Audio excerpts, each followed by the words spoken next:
આપણે આ વિડીયોમાં જોઈશું એક શોર્ટ ટ્રીક જે ચેપ્ટર નંબર 1 માં બ્રેવિસ લેટિસ જે ઉદાહરણ અથવા તો એનું જે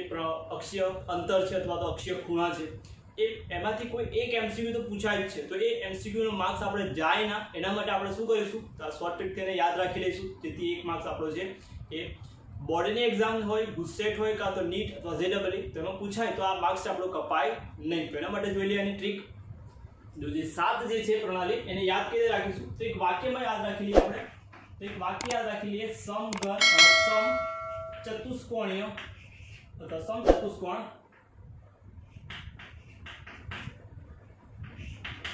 समचतुष्कोण और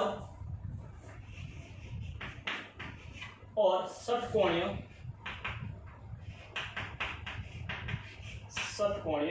मोटा क्लिनिक। आ वाक्य याद रखी लो तमारू तो तुम्हारे साथ प्रणाली से प्रणाली आई गई। समचतुष्कोण और षटकोणीय मोटा क्लिनिक है। समचतुष्कोण और षटकोणीय मोटा क्लिनिक है तो क्या क्या साथ आया तो सम पर थी एक पहलू, પછી ચતુષ્કોણ પરથી બીજું ચતુષ્કોણીય, ઓ પરથી ઓર્થોરોમ્બિક 3, ર પરથી રોમ્બોહાઇડ્રલ 4, ષટકોણીય પરથી 5 ષટકોણીય, મો પરથી છઠ્ઠું મોનોક્લિનિક, ટા પરથી ટ્રાઇક્લિનિક 7 પછી કેન્સલ करना तो 7 प्राणी તમારી આવી ગઈ। समगणीय, चतुष्कोणीय, ऑर्थोरोम्बिक, रोम्बोहाइडल, षटकोणीय, मोनोक्लिनिक અને ટ્રાઇક્લિનિક એ સાતે સાત प्राणी આપણે અહીંયા एक वाक्य में याद राखी लीजिए। फरी एक बार समचतुष्कोण और षटकोणीय मोटा क्लिनिक छे तेने આપણે ઉદાહરણ અને અક્ષાંતર જોઈ લઈએ। તો પહેલી પ્રણાલી આપણે કીધી સમગણ્ય, પછી બીજી પ્રણાલી આપણે યાદ રાખવાની હતી ચતુષ્કોણીય,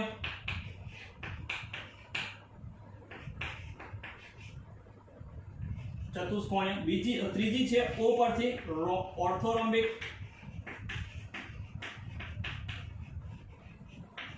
ऑर्थोरोम्बिक, चौथी है जेने रोम्बोहाइडल,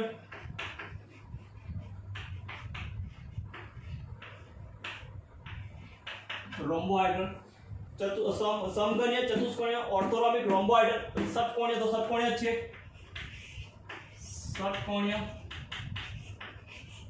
षटकोणीय छठी कीधी मोनोक्लिनिक, सातमी है टा परथी ट्राइक्लिनिक। तो समगणीय, चतुष्कोणीय, ऑर्थोरोम्बिक, रोम्बोहाइड्रल, षटकोणीय, मोनोक्लिनिक અને ટ્રાઇક્લિનિક તો સાતે સાત પ્રણાલી લખી। હવે ના અક્ષીય અંતર જોઈ લઈએ તો અક્ષીય અંતરમાં a = b = c લખવાનું, ફરી પાછું a = b = c અને a = b = c ત્રણ પેર બનાવી જાય। તો છેલ્લામાં પહેલામાં કશું નહીં, બીજામાં b અને c વચ્ચે, ત્રીજામાં b અને c એટલે કે ab બધું કેન્સલ કરવાનું, તો ત્રણની પેર બનાવી જાય abc abc abc નીચેથી ચાલુ કરવાનું, બંને કેન્સલ, b અને c વચ્ચે છેલ્લું છે એવું ને એવું। ફરી પાછું અહીં લખી નાખીએ, ત્રણ વાર લખી નાખવાનું a = b = c, ફરી પાછું a = b = c અને ત્રીજામાં a = b = c। તો નીચે ત્રીજામાંથી કેન્સલ કરવાનું, a ≠ b b ≠ c b ≠ c ઉપર વાળું છે એવું ને એવું। તો ત્રણ થઈ ગયા। ટ્રાઇક્લિનિક છે એ છેલ્લે જોઈએ આપણે તો ટ્રાઇક્લિનિક છે બધું cancel, not equal to not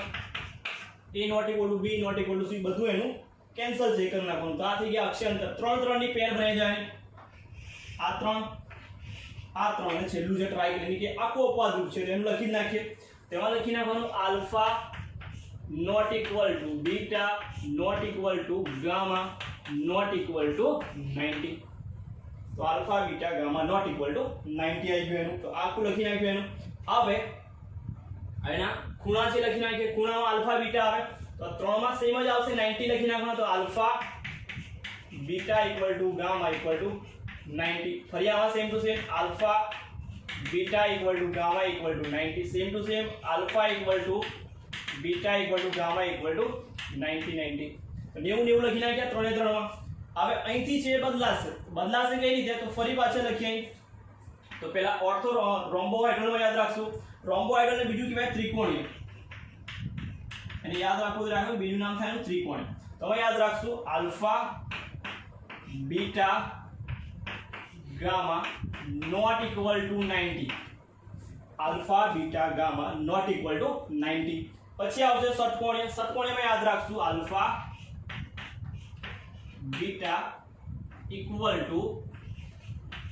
90 alpha beta 90 હશે પણ ગામા શું હશે તો ગામા જે છે એ 120 યાદ રાખશું 120 તો alpha beta gamma not equal to 90 પછી alpha beta બે 90 હશે જ્યારે ગામા છે એ કેવો હશે 120 હશે મોનોક્લિનિક માં યાદ રાખશું તો alpha અને gamma એ 90 એંગલ યાદ રાખશું જ્યારે બીટા જે છે એ not equal to 90 beta not equal to 90 બરાબર આમાં નોટ ઇક્વલ ટુ 90 આમાં આલ્ફા બીટા 90 ગામા 120 આમાં આલ્ફા અને ગામા 90 પણ બીટા નોટ ઇક્વલ ટુ 90 તો એના એક્સિયલ જે છે ખૂણા છે એ પણ જોઈ લીધા તો આ રીતે યાદ રાખશો ઉદાહરણ જોઈ લઈએ તો ઉદાહરણ કેવી યાદ રાખશું તો પહેલામાં બે ત્રણ ઉદાહરણ છે કયા કયા ત્રણ છે તો એક NaCl બીજું ઝિંક બ્લેન્ડ જેને ZNS કહીએ છીએ આપણે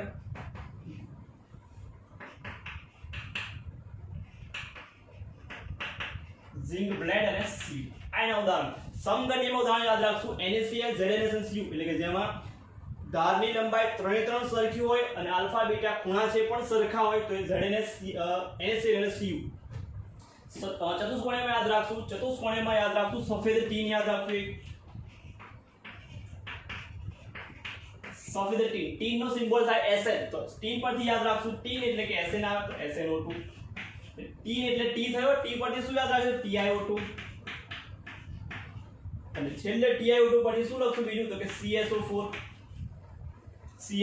S પરથી CSO4 તો ટીન SnO2 TiO2 CSO4 ચાર ઉદાહરણ છે એમાં સફેદ ટીન SnO2 TiO2 CSO4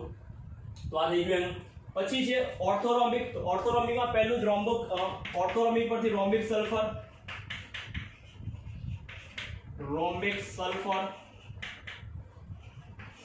પછી આવશે એમાં KNO3 અને CH તો યાદ રાખશું BaSO4 और rhombic sulphur KNO3 BaSO4 rhombic sulphur KNO3 and BaSO4 કયામાં ઓર્થોરોમ્બિકમાં પછી રોમ્બોઇડલ અથવા ત્રિકોણીયમાં બે ઉદાહરણ છે રોમ્બોઇડલ અથવા ત્રિકોણીયમાં બે ઉદાહરણ છે કયા કયા બે ઉદાહરણ છે એક છે સિનેબાર જેની સંજ્ઞા છે HGS અને બીજું યાદ રાખશું કેલ્સાઇટ જેને આપણે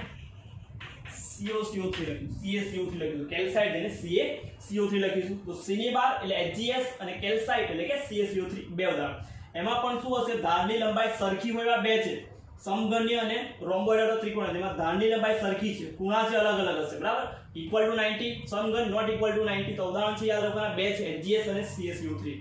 પછીનું છે ષટકોણીયમાં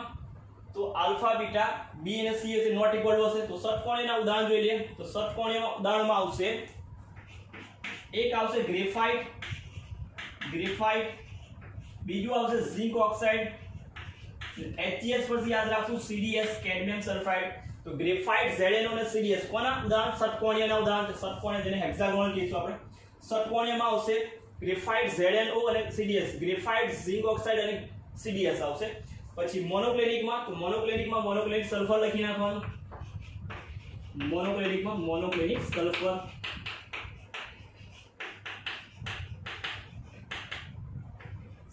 મોનોક્લિનિક સલ્ફર અને બીજું ઉદાહરણ છે એમાં Na2SO4.10H2O Na2SO4.10H2O બે ઉદાહરણ છે મોનોક્લિનિક સલ્ફર અને Na2SO4.10H2O છેલ્લું રહ્યું ટ્રાઇક્લિનિકમાં ત્રણ ઉદાહરણ છે પહેલું પોટેશિયમ ડાઇક્રોમેટ જેને કહેવાશે K2Cr2O7 ટ્રાઇક્લિનિકમાં K2Cr2O7 પછી યાદ રાખશું CuSO4 કોપર સલ્ફેટ CuSO4.5H2O અને બોરિક એસિડ જેને H3BO3 કહેવાશે H3BO3 તો એના ઉદાહરણ લખી નાખીએ તો ઉદાહરણ કયા છે ફરી એકવાર સમગણ્ય તો NaCl ZnS Cu zinc blend પણ કહેવાશે ને ચતુષ્કોણીય ઉદાહરણ સફેદ tin SnO2 TiO2 and CSO4 પછી હશે રોમ્બિક સલ્ફર KNO3 BaSO4 પછી છે રોમ્બોહાઇડ્રલ ત્રિકોણીય એમાં બે ઉદાહરણ છે સિનેબાર HGS કેલ્સાઇટ CaCO3 પછી ઉદાહરણ છે ષટકોણીય ગ્રેફાઇટ ZnO and CDS પછીનું છે મોનોક્લિનિક, એમાં બે ઉદાહરણ છે, કયા કયા? મોનોક્લિનિક સલ્ફર અને Na2SO4.10H2O. પછીનું છે ટ્રાઇક્લિનિક, ઉદાહરણો આવશે K2Cr2O7,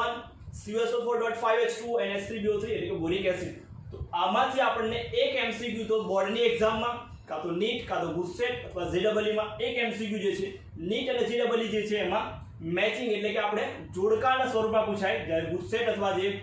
બોર્ડ છે એમાં ઉદાહરણ પૂછાય, ઉદાહરણ પરથી એના અક્ષીય અંતર પૂછાય અથવા તો અક્ષીય અંતર અને ખૂણા આપેલા હોય એના પરથી એનું ઉદાહરણ કયું ઉદાહરણ છે, કઈ પ્રણાલી છે. તો આ તો આપણો મોસ્ટ ઇમ્પોર્ટન્ટ ટોપિક એમસીક્યુ માટે,